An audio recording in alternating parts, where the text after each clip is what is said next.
на тази толкова интересна и актуална книга. Благодаря ви за това, че намерихте време и честно казано нямам намерение да бавя програмата и първо ще дам думата на господин Благоев, като наш домакин, да каже няколко думи. Здравейте и от мен. Добре дошли в Дома на Европа. Радвам се да видя пълна зала. Аз се казвам Бойко Благоев и отговарям за екипа комуникации в Представителство на Европейската комисия, така че за нас винаги е истинска радост за домакинстване на такива събития, които са свързани с актуалните теми от деня, теми свързани с европейската солидарност, в случая солидарността, която Европейския съюз оказва на нашите украински приятели. Позволете ми първо да извиня на ръководителя на представителство, господин Цветан Киланов, че не може да присъства тук днес. Затова на мен си падна честта да го заместя и да ви кажа няколко приветствени думи. Уважаеми гости, Ваше превъзходителство посланник Планок, уважаема госпожо Теплична, уважаеми господин Бекман-Диркес, уважаеми, може би най-важните тук авторите на книгата, професор Станчев и доктор Фелщински, уважаема госпожо Манджукова, също не последна по важност, аз също съм бил преводач, така че знам колко е важна тази роля. Добре дошли в Дома на Европа. Наистина имам честта от името на комисията да ви приветствам за представянето на книгата. Един документален труд, който наистина заслужава да достигне до по-широк кръг български читатели и надявам се всъщност всички тук в залата да съдействат и за това повече хора да научат за тази книга. Тази книга е едно послание за мащабите и сериозността на предизвикателството, пред които всички ние като европейци сме изправени. Самото заглавие на книгата говори достатъчно красноречиво за опасността.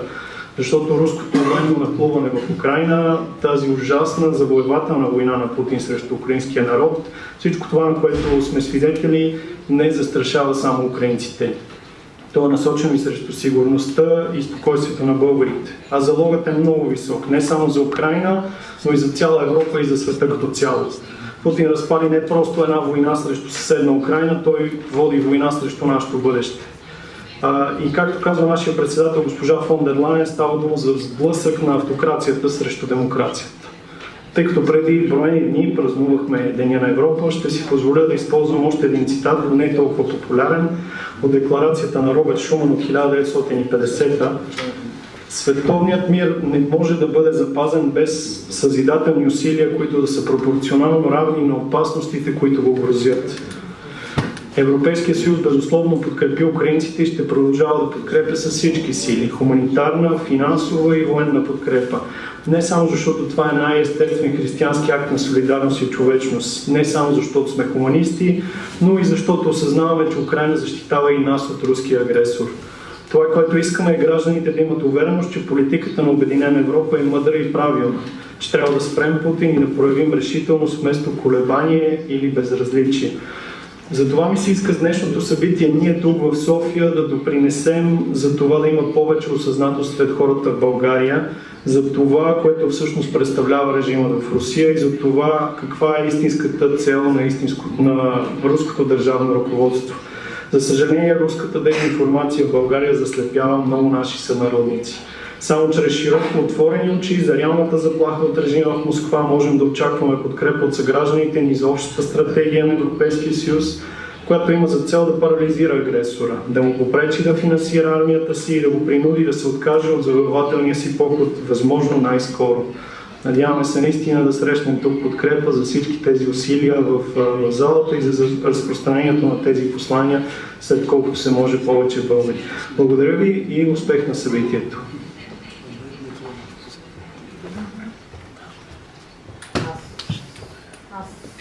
Благодаря.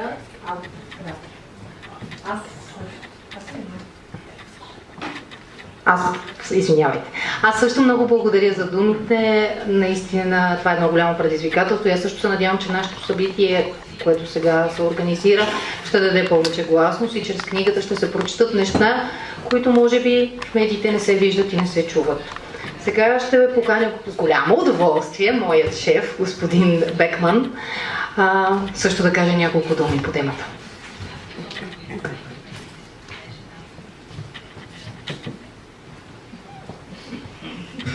if Angelina said I have to say some words, I will do this, I will follow her, definitely. Ladies and gentlemen, Mr. Blagoев, first, thank you so much that you are host us today, tonight, with this really current and everyday very important topic that we have in mind what's happened in Ukraine. I'm very glad to see this really wonderful audience, and please allow me to welcome all excellences, and please understand that I have a very special welcome to our German ambassador, Madame Irene Plank. Welcome in behalf of every other excellencies that are here, but we are a German political foundation. Please forgive me. No, I think that's so far okay. I'm also very happy that we are organized this event together with our partners from the Ukrainian embassy, and I'm very glad that I can welcome Anna Techina. She is again in Bulgaria for 2 months, since 2 months, but still you are so experienced. Welcome that you are here and that you are with us. And please also Oleg Oktonikis, our decent partner, and he is one of the organizers of this event. He's middle in the audience, and I think that is also a little bit symbolic that we see that this issue, that this war in Ukraine is always in the middle of our daily life, and that we have it in mind. We have the translator, we have the authors, we have the publishing house, so I think more or less every important people are here, and we as Adena Foundation, our self-understanding is that we are a European foundation. But we are clear-oriented in the Western values, in the European values, and we know that we have to defend in solidarity in Ukraine not only our freedom, not only our future, that is more or less the future of whole Europe, or if we see in the world what kind of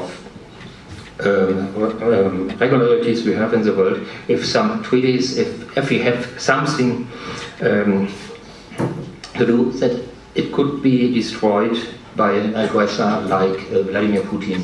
He destroys especially the future of our children, that they cannot really be trustful to look if we have some partners they are not following the international rules. In so far, I'm very glad that Mr. Blagoев makes an introduction of the situation, and I will not have too much words. So we have the translator.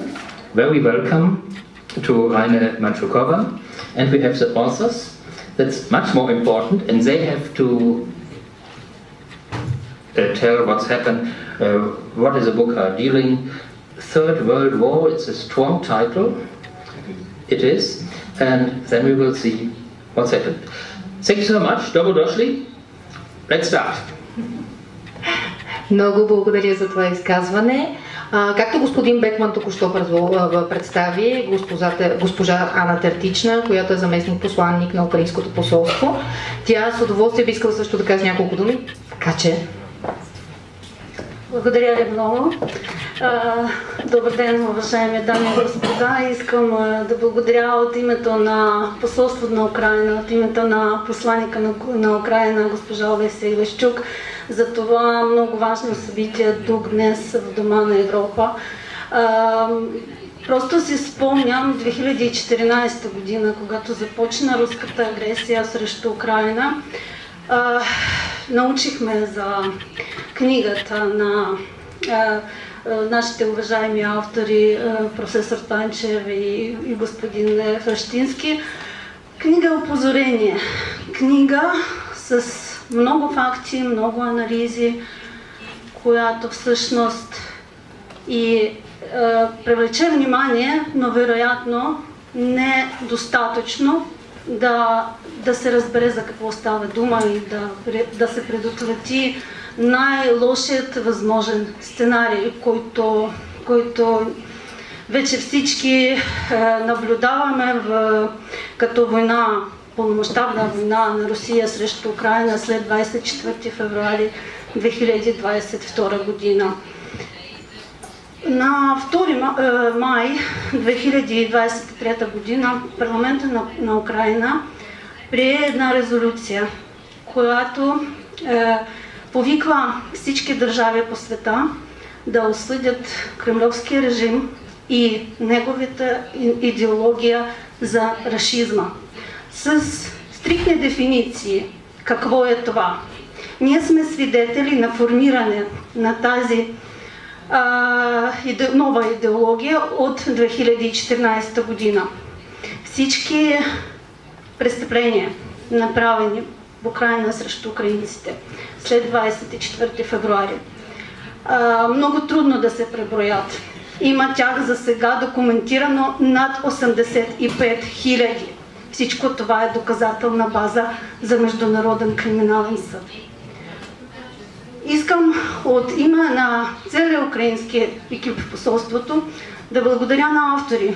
Благодаря на екипа, който е направил това събитие да стане възможно днес. Книгата Трета световна, Битка за Украйна, да бъде достъпна за прочетане за българската аудитория. Благодарим ви много. Надявам се тя наистина да заеме много важно и заслужаващо място в библиотеки на интелектуалци, защото ако уроците от история не са разбрани, не са научени, те се повторяват. Ние го знаем, ние го виждаме и ние трябва да правим заедно така, то да не се случи повече и руската война срещу Украйна да бъде прекратена. Благодаря ви.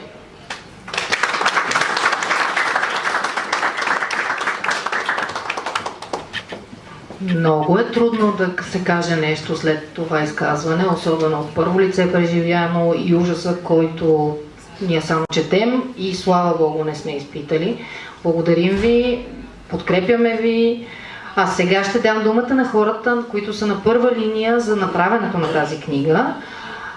Вашия екип, нека започнем с дамата. Скъпи приятели, уважаеми гости, аз съм Райна Манджукова и съм имала изключителната възможност да бъда преводач на тази книга. Тези от вас, които ме познават, знаят, че аз не съм професионален преводач. Аз съм просто една българка от Украйна, която знае и български, и украински.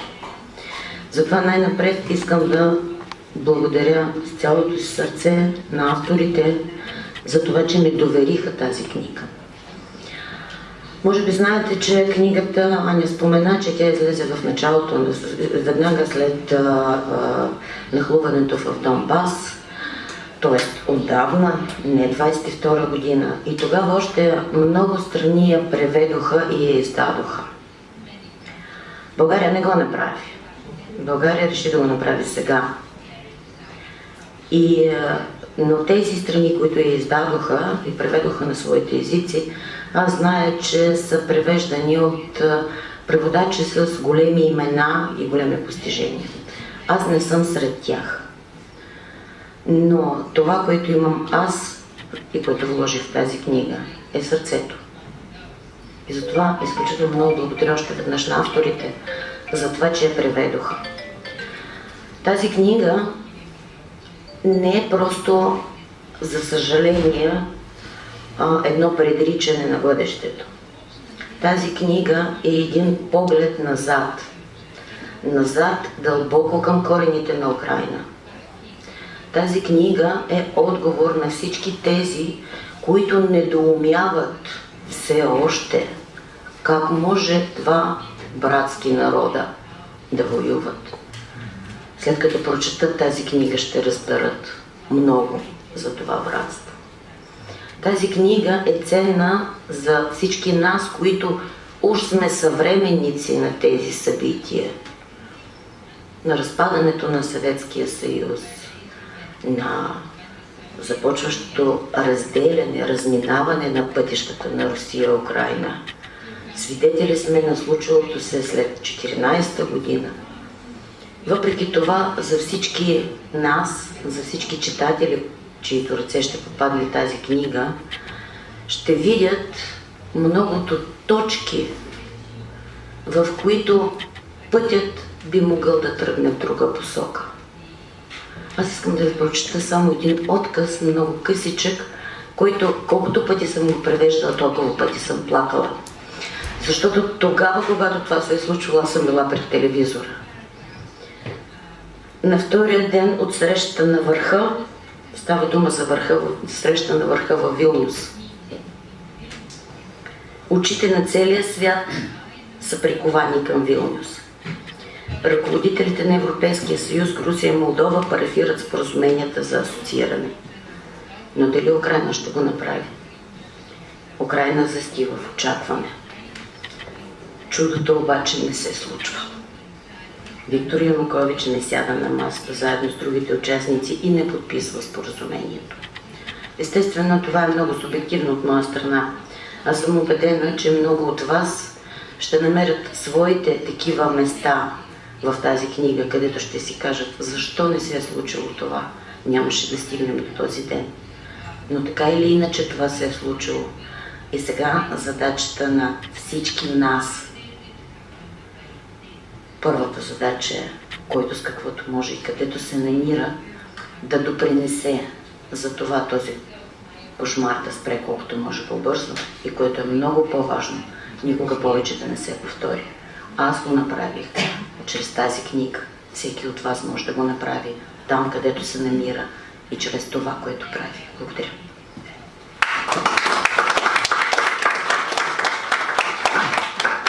Сърдечно благодаря, че сте се нагърбили с тази задача. Мисля, че на всички стана ясно, че никак не ви е било лесно. Не се отказвайте. Мисля, че сме се събрали хора, които няма да се откажат. Разбира се, издаването на книга е много стъпки. Видяхме, казаха няколко думи за превода. Сега ще помоля да кажат и за самото издаване, макар и малко късно в България. Преди това искам да извиня господин Благоев, който трябва да тръгне по неотложни причини. Много ви благодаря. Да, разширете се. Благодаря ви. Здравейте, добре дошли и голямо благодаря от името на Нов Български университет за това, че сте тук и че сте проявили интерес към тази книга. Аз ще се въздържа от това да ви хваля качествата на самата книга. Мисля, че от това, което ще чуете днес, сами ще сте убедени, че си заслужава да я прочетете, а веднъж прочелия ще сте абсолютно възхитени от това, което ще намерите между кориците. По-скоро искам наистина да кажа, че на нас ни отне доста време да подготвим това издание. Надявам се, че то се е получило добре. Оценката, разбира се, отново е в вас, читателите. По-скоро ще споделя нещо по-лично. През тези месеци, които работихме върху заглавието, аз изпитах много смесени чувства. Тоест тази книга предизвика смесени чувства, както гласи клишето. От една страна, въпреки че представлява една чудесно и подробно направена история на Украйна, разбира се, темите, които книгата повдига, са тежки. Те са свързани с много болка и с наистина голямо страдание, каквото госпожа Манджукова описа. И в някакъв смисъл, каквото дори ние не можем да си представим на фона на тази брутална война. Разбира се, в нея става въпрос не само за агресията на Русия, става въпрос и за една ужасна корупция от страна на самите украински политици, на управляващия украински елит. Става въпрос наистина за много пропуснати исторически шансове. Изобщо това е една книга, която предполагам, че и авторите биха били щастливи, ако част от написаното и най-вече техните прогнози не бяха се сбъднали. Това до някъде обяснява за мен и защо книгата не е получила подобаващото внимание както в България, така и в чужбина. Наистина и заглавието, а и голяма част от проблемите, които тя повдига, са действително тежки, те са мъчителни. Така че и работата по такава книга е нелесна работа, тя е мъчна работа. От друга страна, Не мога да отрека, че тя, така да се каже, предизвика и едно голямо въодушевление в мен. Защо? На първо място запознах се с страхотните автори, с госпожа Манджукова, разбира се, с нашия прекрасен издателски екип в издателството на Нов Български университет. Мисля, че работихме много и покрай тая работа успяхме да изградим и бих, лаская се да кажа, особено приятелство с тези хора. Също така, правенето на тази книга съвпадна и с едно друго мое въодушевление и то беше особената, ако щете, гордост от моите познати, моите близки, изобщо хората в България, които след цялата тази трагедия, която настъпи в пълен мащаб миналия февруари, показаха наистина огромна загриженост, огромна солидарност и до голяма степен върнаха в мене вярата в тези базови основни човешки ценности, за които говорим и с които смятам, че можем да се гордеем. Поне голяма част от българското общество, от европейското общество. Така че тази книга наистина е книга на много полярни емоции за мен. Надявам се вие да успеете, четейки я, да се приобщите по-скоро към положителните, именно към емоциите на солидарността, емоциите на споделянето на тази отговорност, която ние безспорно имаме, подкрепяйки Украйна. И накрая все пак да благодаря наистина на двамата автори. В крайна сметка те са хората, които наистина ни повериха своя ръкопис. Надявам се, че са останали доволни и се надявам, че това е само първата стъпка от популяризирането на тази книга.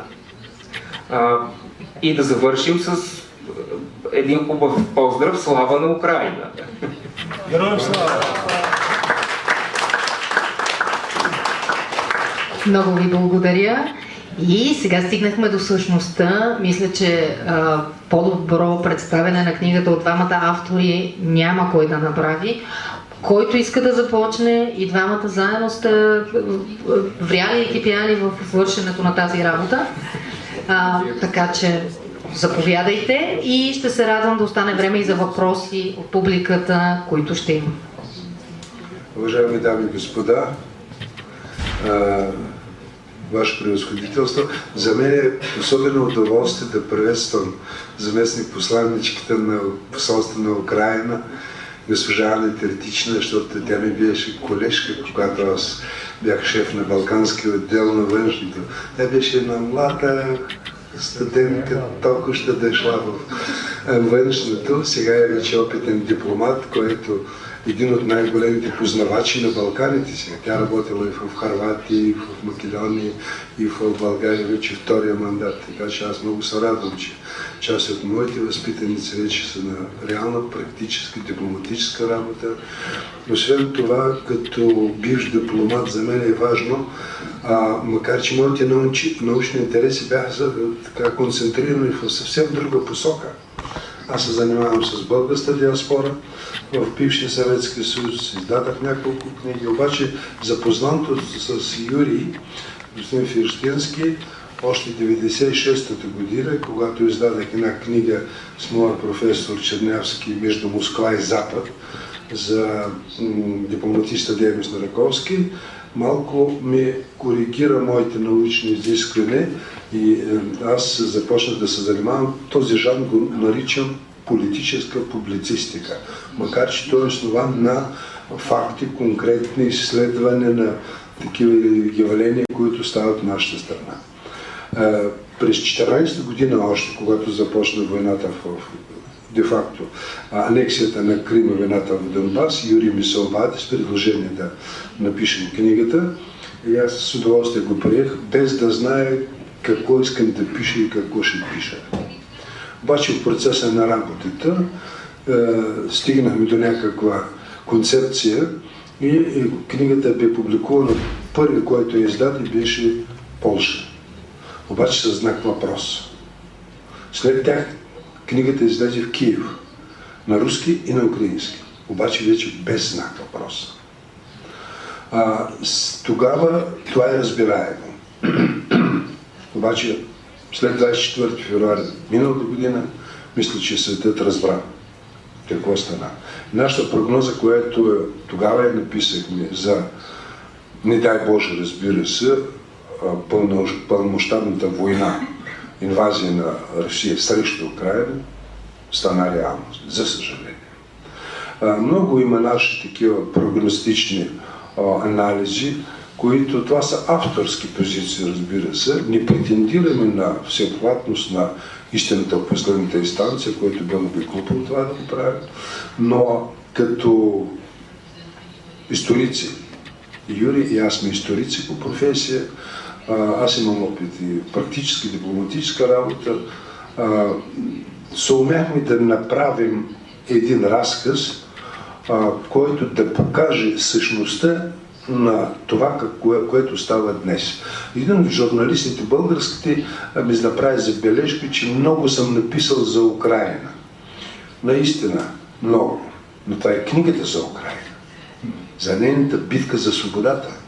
И тя започна не 14-та година, не на 24 февруари миналата година. Тя отдавна Украйна се бори за своята свобода, независимо с Русия, започва от 1169 година, когато Киев бе разгромен от княз Андрей Боголюбски с 11 руски князе, които разрушиха Киев до основания. Хан Батий нямаше какво да прави след това там. След това различни конфликти между украинското казачество, по времената на хетманството. Иван Мазепа, който много помагаше на руската армия с фураж, с зърно, с пари, когато се обърна към Петър I, той да помогне в борбата срещу поляците, да изпрати някакви войски, Петър му отговори: и 10 човека няма да дам. Това е великото братство. Да не говорим, че 19 век де-факто мина в историята на Украйна под забраната на украински език и украинската литература от страна на Русия. 2 указа излядаха в Руската империя, които забраняваха украински език.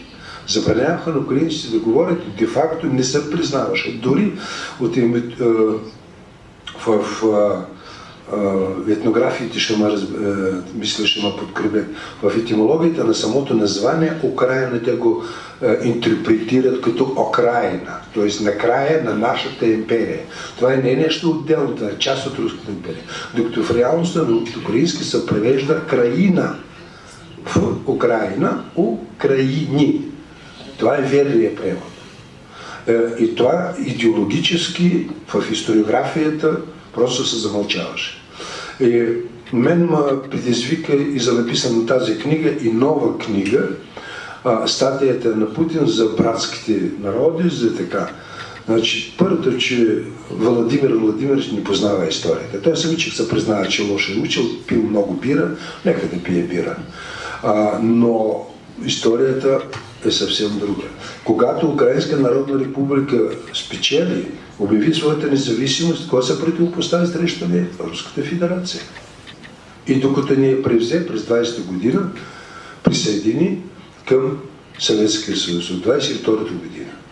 И чак 91-та година Украйна започна своята реална стъпка към своята независимост и свобода. Русия няколко пъти подчертава в международните документи, че признава суверенитета на Украйна, уважава териториалната цялостност, няма да се намеси в вътрешните работи на страната. Путин няколко пъти е казал, било би глупаво дори да се мисли, че не можем да започнем война с Украйна. И какво сега? Кога е говорил истината? Така че въпросите може би са повече, отколкото отговорите в тази книга. Тя не беше лесна за написване. Особено второто издание, за България това е първото издание, когато Юрий ми се обади, че трябва да направя второто издание, аз тогава бях под бомбардировките в Харков и викам: Юрий, аз не знам, ще съм жив ли утре. Така че започвай. Аз ако мога, ще продължа. Слава Богу, че дойдох в България, Академия на науките ми предоставя такава възможност, като член на Академията. Новия български университет, Софийски университет. Аз бях тронат с моите приятели в един антикварен магазин. Аз си купих един чайник от 19 век. Дойде продавачката и каза: мъжът ти позна. Вие ли сте професор Станчев? 50% намаление. Това е важното. Пишете книги. Така че благодаря за вниманието.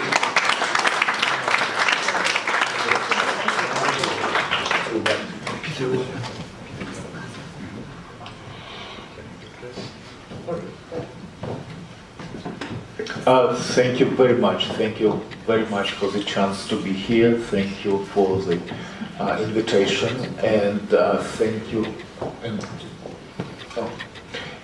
thank you very much for the publication of the book. I have to say that this is my third book published in Bulgarian. The first one was written with Alexandra Litvinenko, who was unfortunately killed in London in 2006. The second one was written with Vladimir Pribylovsky under the title Corporation, Russian KGB in the age of President Putin. And unfortunately, Pribylovsky was found dead in Moscow several years later. And this one, we are together and we are still alive. Although I have to say that in order to finish the second edition, because the first one again was written and published in 2015, and the second needed to be updated. It was a kind of military operation, I guess, for Mr. Stančev to evacuate himself from Kharkov to Bulgaria in order to finish the manuscript. So I'm happy that it was published here.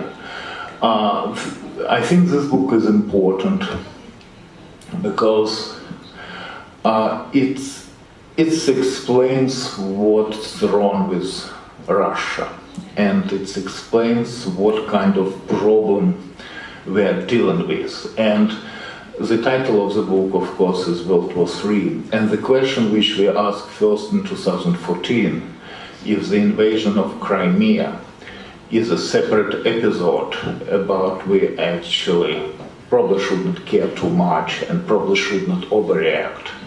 Because, well, this is just a part of territory of another country somewhere in Europe. Or this is the beginning of the implementation of the major program of the Russian government, which actually questions the stability of Europe, the borders of 1945 and 1991, and whether this is the beginning of a major war.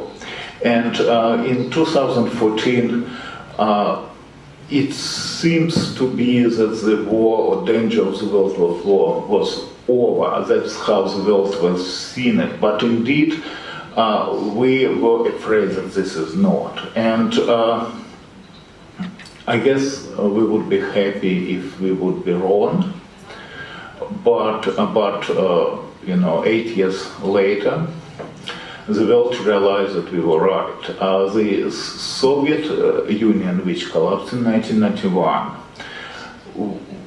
is trying to reborn itself with the help of Vladimir Putin. Now, we never considered Vladimir Putin to be a kind of regular dictator like Lukashenko in Belarus.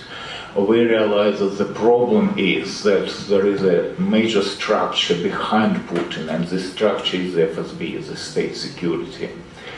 And this is not actually a war against Ukraine. It just happened to be that Putin was stopped in Ukraine, at least for now. But the way it was planned in 2014, that Russia would take control over Ukraine very quickly and would proceed further. First of all, in 2014, the plan was to proceed to Moldova, to Transnistria, and start a war in Moldova.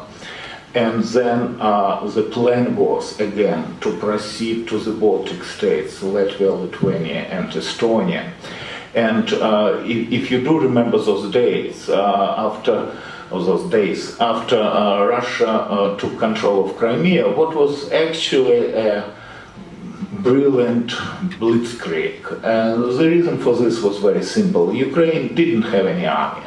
I mean, prior to 2014, Ukraine did not have any army, period. It never considered a possibility of a war, any war, especially a war against with Russia. Mainly because the Budapest Agreement of '94 was signed and Western powers guaranteed independence of Ukraine. Again, no one believes that the invasion of Crimea is possible. It would be a terrible dream to present this danger to people. But Ukraine started to fight in Donbass when Russia invaded from the east. And then, of course, it became clear to Putin that he would not be able to take Ukraine very quickly. That actually, in order to take Ukraine, he needs first to take Belarus, so he would be able to advance from Belarus into the direction of Kiev. And that's actually, I think, one of the main points which we made in the book. And I have to say, no one paid attention to this, that we should watch for Belarus. And if we see Russian troops in Belarus, this would be an indication that they are planning a full-scale invasion of Ukraine. Once again, we collectively, we miss that moment. Russia indeed invaded Belarus in 2020 as soon as Lukashenko lost elections. By 2021, there were a lot of, dozens of thousands of troops, Russian troops in Belarus, and then invasion of February 22 happened. Now, I think at that point the world was shocked, surprised, but mainly the world did not expect Ukraine to fight. The world basically accepted the Russian army to be number two, as it was said those days. The world expected that Russia would take control over Kiev, would advance into Kiev and take control of Kiev in a matter of a week or two. The world expected that Zelensky would escape into Poland and organize the government in exile the way Poles was doing this in 1939 after Russia, Soviet Union those days, and Germany invaded Poland. And the world probably expected Ukraine to be taken by Russia the way Russia took Crimea in 2014. Now, this did not happen. It did not happen for two reasons, which are still, historians would have a lot of probably time, would have to spend a lot of time to study those issues. But first of all, Russia was not, happened to be not to be the second army in the world. And secondly, Ukrainians started to fight. And not only they started to fight successfully. And when they started to fight successfully, I have to say the world reacted quickly enough. Now, we're historians, we usually compare things, with other typical similar historical events. And I think we compare what's happening now with the Second World War. We cannot escape this comparison. And I have to say, as a historian, I think that the world actually reacted quite quickly to the events of 22. That Europe started to organize help very quickly, that the United States were involved very quickly, and as a comparison, when Nazi Germany invaded Poland, actually no one came to help Poland militarily. There was a diplomatic help, of course, because France and Britain declared war against Germany, but there were no forces to help Poland, so Poland was taken very quickly. It took more than 2 years for the United States to get involved into the Second World War. And Britain was fighting alone for more than 2 years, slightly less than 2 years, against both Germany and the Soviet Union, which helped Hitler those months. So this time, I think then came, Ukrainians started to fight, and after almost 15 months of war, we see that Putin is not able to proceed. Now, there is a difference between winning this war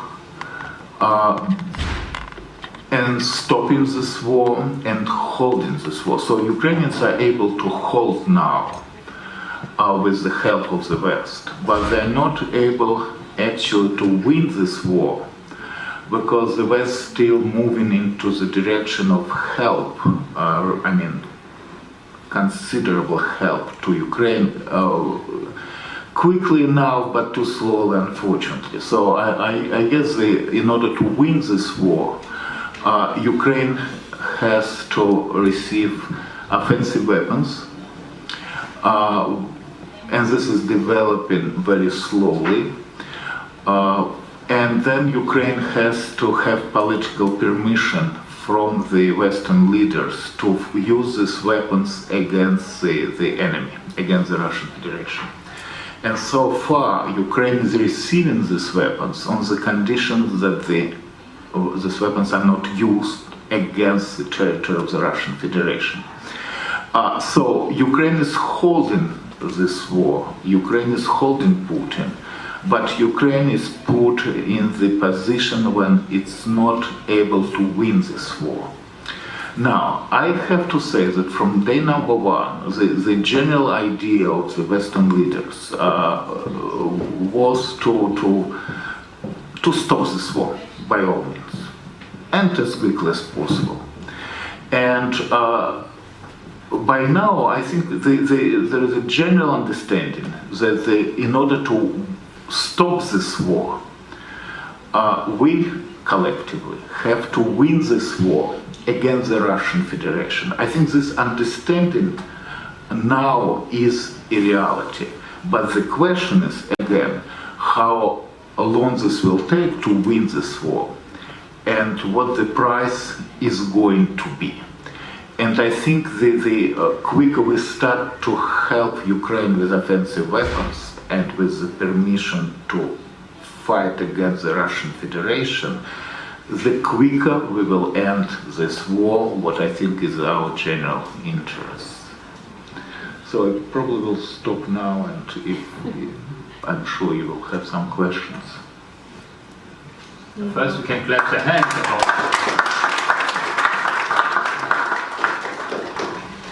Господин Фелщински, професор Станчев, благодаря ви, че от първа ръка разказахте кратко за книгата. Сега ще отворя сесията за въпроси, но тъй като микрофонът е в мен, първо аз ще се възползвам. И двамата сте историци и историята е сравнително много интересна, много важна наука, но е сравнително суха. Успяхте ли в книгата все пак да вложите емоция, да вложите чувства и всичко останало, да не са просто факти? Наистина историята е суха наука. Това е наука на фактите. Тя не предполага ако, если, както се казва, если бъдъка, нали? Ако, се остава ако. Обаче, всеки един историк субективно преподнася историческите събития. Зависи колко чувства в сърце ще вложиш. Аз съм написал около 30 книги. В различна степен на научно ниво, едни по-водащи, други не по-водащи, документални, чисто монографически, изследователски, защото тук казвам, че политическа публицистика може да се вложи в позицията чувствата.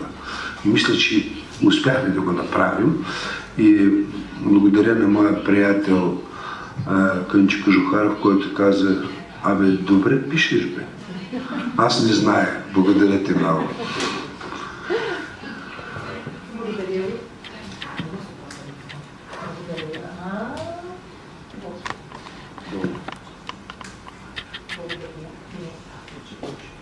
Сега, заповядайте, който има въпроси, аз ще си дам микрофона. Няма да ви. Разбира се. Въпросът ми е само един. Мислите ли, че националният менталитет на руснаците е такъв и на тяхната държавност, че е възможно без тя да бъде напълно разгромена, да се стигне до някакъв, що годе приемлив изход за цялото човечество?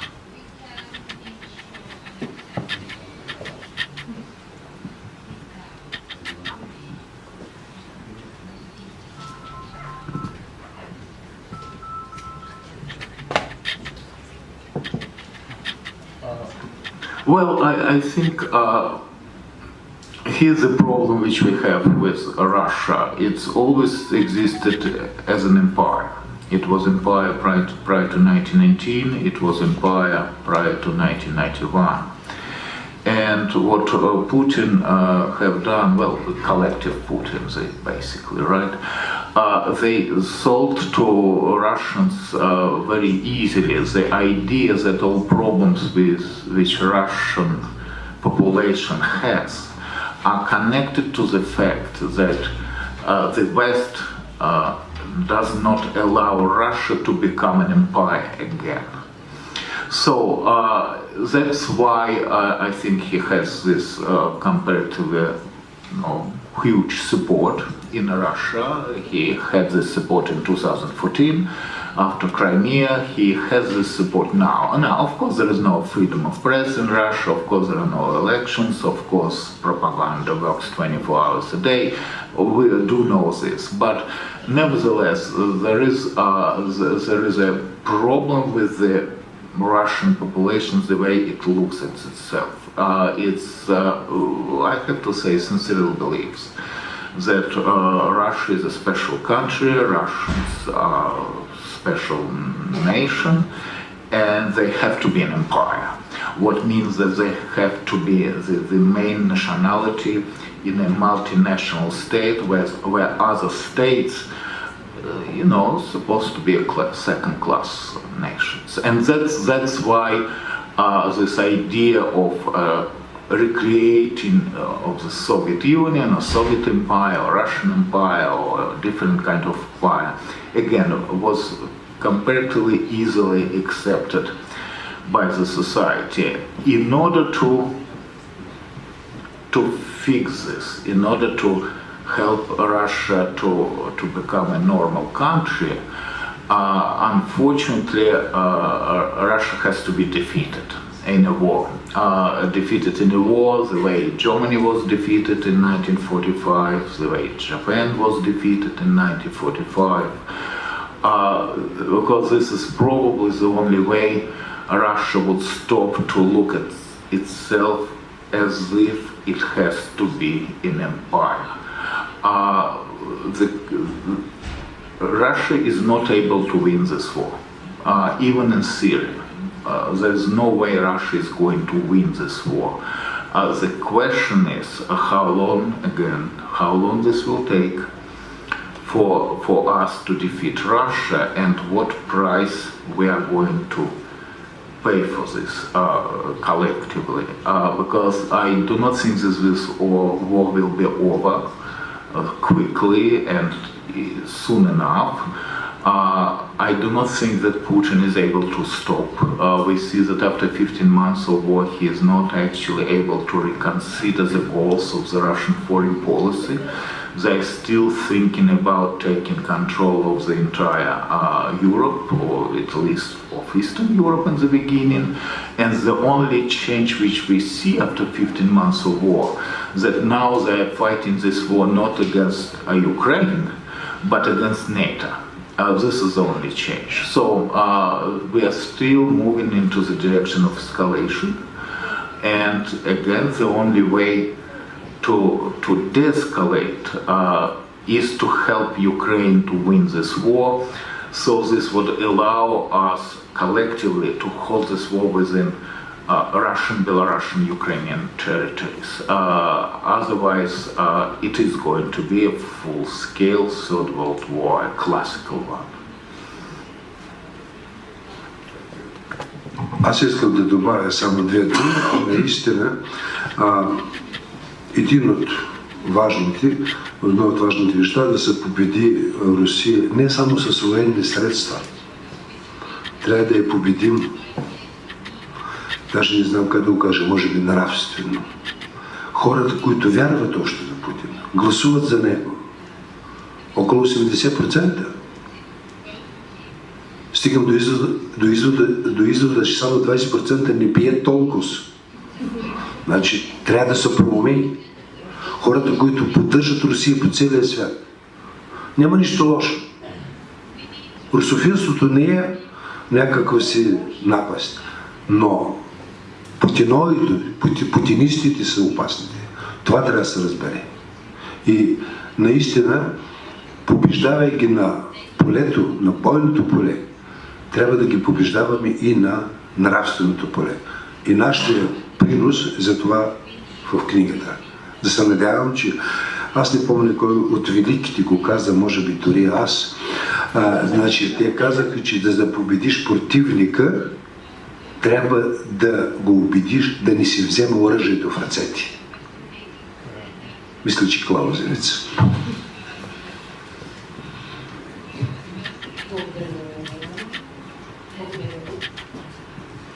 Благодаря ви. Още въпроси?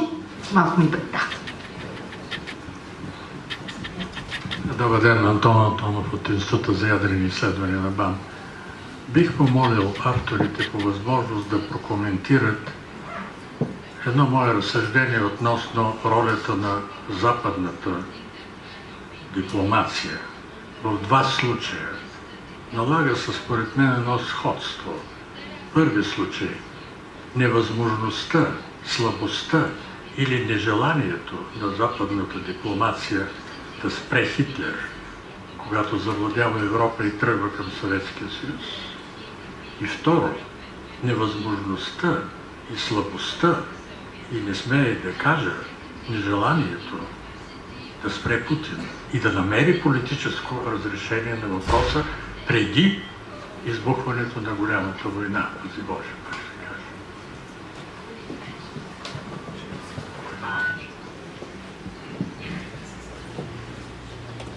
Well, yes, I do. Also, I have to say, I think we are doing much better than Europe was doing,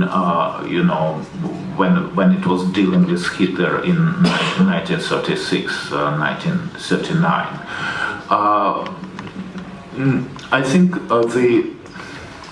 there is an understanding, of course, now that Putin is a danger. I think Europe is united.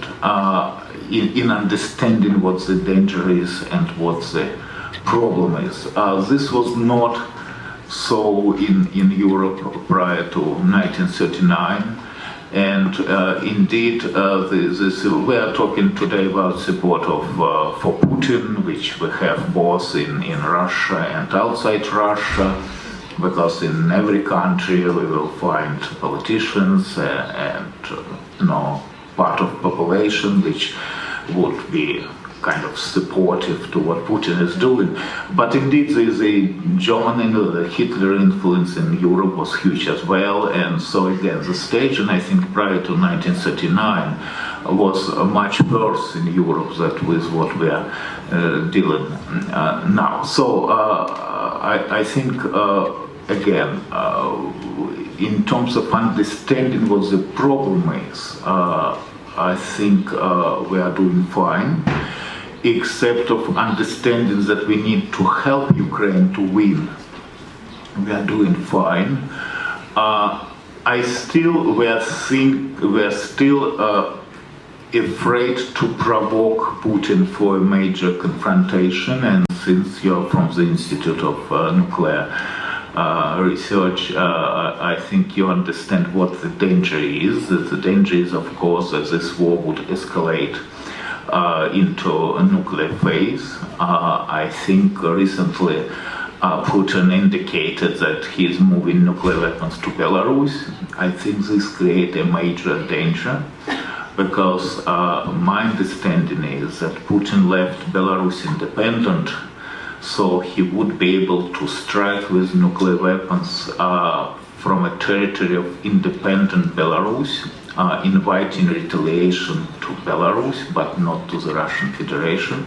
So once again, I think we might be facing a further escalation with this war, and this is the reason why I would say that we need to win this war as quickly as possible, because the longer this war continues, the more of new normality it becomes. And this, again, creates a danger of new escalation. To win this war as quickly as possible is the goal.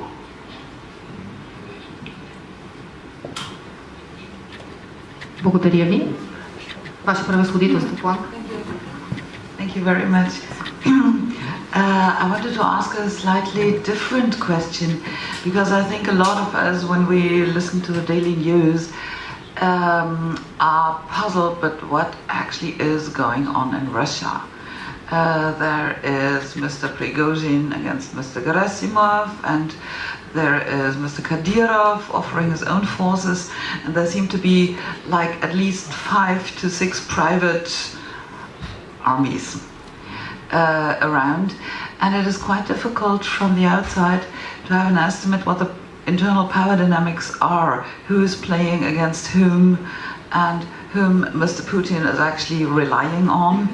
And biggest question of all, how long is the Russian army actually going to be able to keep it up? Because they have problems too. So would you be able to shed some light on these dynamics that are going on within Russia militarily? I could try to explain how I see the events, and I have to say this, what is normal for me, that I'm not usually in the majority. I think what happened in Russia in 2000 is that the FSB as a structure, as an institution, took control of a major country, which happened to be Russia and a nuclear state. And since 2000, they started to implement the major program. And this program is basically is fighting against the United States for domination, but taking control over Europe as a first stage of this fight. So I think the problem is not Putin himself. I think the problem is much greater, because this problem is the FSB as the institution. Now, this is a very powerful structure. It's more than 100 years old.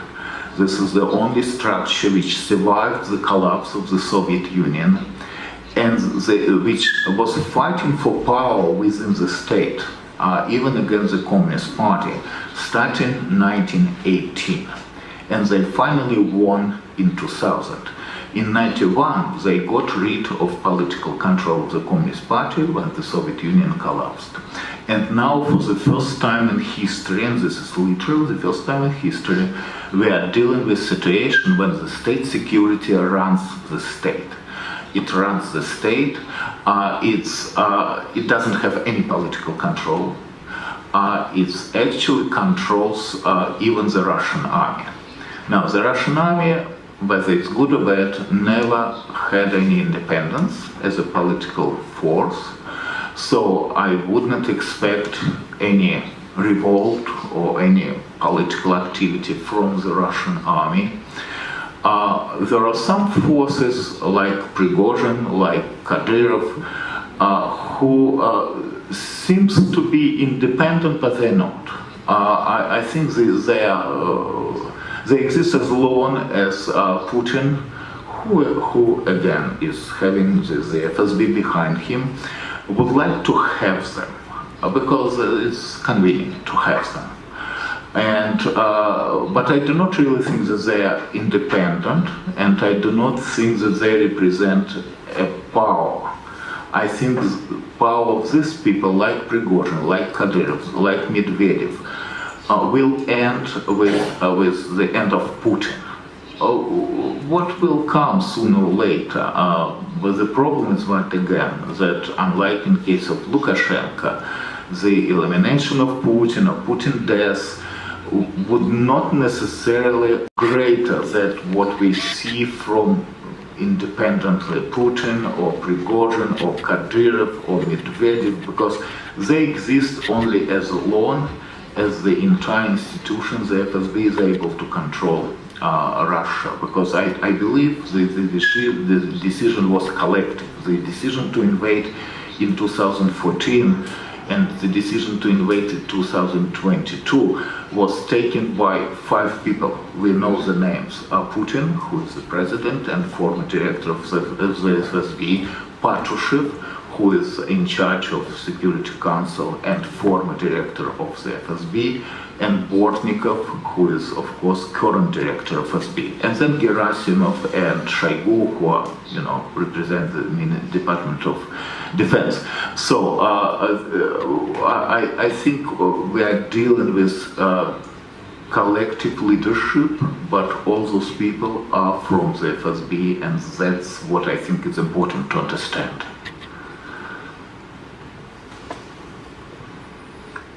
Благодаря ви. Заповядайте за още въпроси, ако има такива. Малко напред.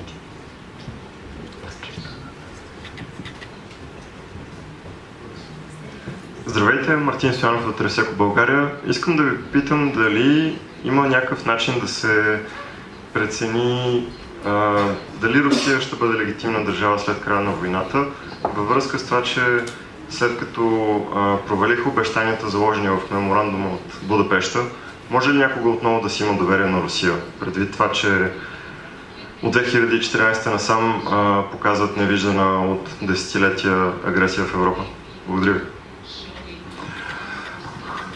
От моя гледна точка, днес Русия е най-агресивната страна в света. Разбира се, че никакво доверие не можем да имаме към нея. Започвайки още от 1991 година, когато бе подписан договора, големия договор между двете държави, Украйна и Русия, където са заложени принципите на ООН, териториалната цялостност, границите, суверенитета, независимостта, с което Русия се подписала. Обаче, знаете ли кога ратифициран договора? Чак 97-та. Защо?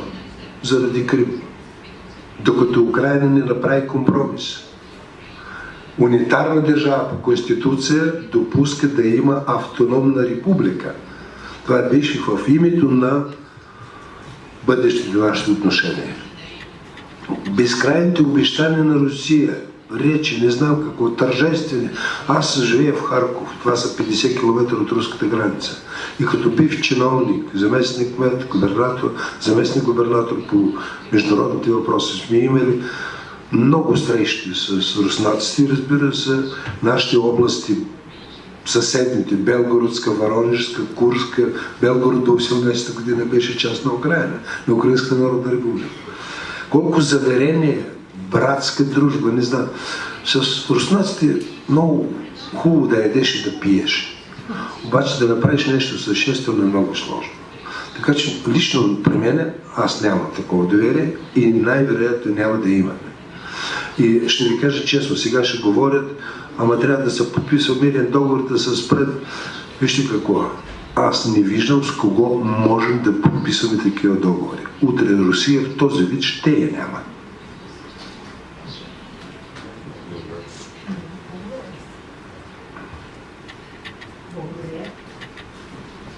Имаме ли още въпроси в залата? Не виждам. Видях.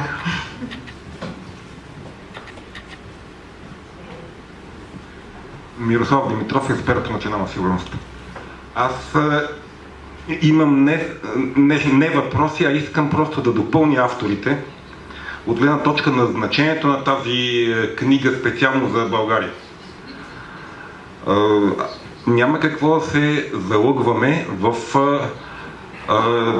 тази книга е едно предупреждение към целия български народ, към цялото общество за това какво ни очаква ако Украйна изгуби тази война. И нейната роля е в молбата ми към всички вас: разпространявайте я колкото се може повече и обяснявайте на тези, които не разбират за какво става въпрос, защото тази книга може да окаже доста съществено влияние върху променянето на менталитета на тези, които все още подкрепят режима в Москва, и може да бъде едно помощно средство в борбата за преодоляване на тези настроения в България. В момента Украйна е тази, която с цената на хилядите животи на кръвта си пази България от тоталното руско влияние. Това няма какво няма какво да мислиме друго по този въпрос. Благодаря за вниманието. И аз ви благодаря. Темата е безкрайна, но истината е, че не трябва да спираме да говорим. Хубавото на това събитие днес, според мен, е, че показа, че различни хора, различни институции са на едно мнение. И то е, че войната трябва да спре. И то е ясно също с какъв резултат. Много благодаря. Надявам се да продължите да давате гласност на положението. Видях, има въпроси, че не сме много сигурни каква е истината, какво се случва, смисъл. Сигурни сме каква е истината, разбира се, но не можем съвсем реално да разберем новините и да ни бъде казано какво става. Просто сме малко затъмнени. Продължавайте да давате гласност, както казахте, всеки с каквото може ще помага. Много благодаря на всички и се надявам да се видим пак при друго събитие.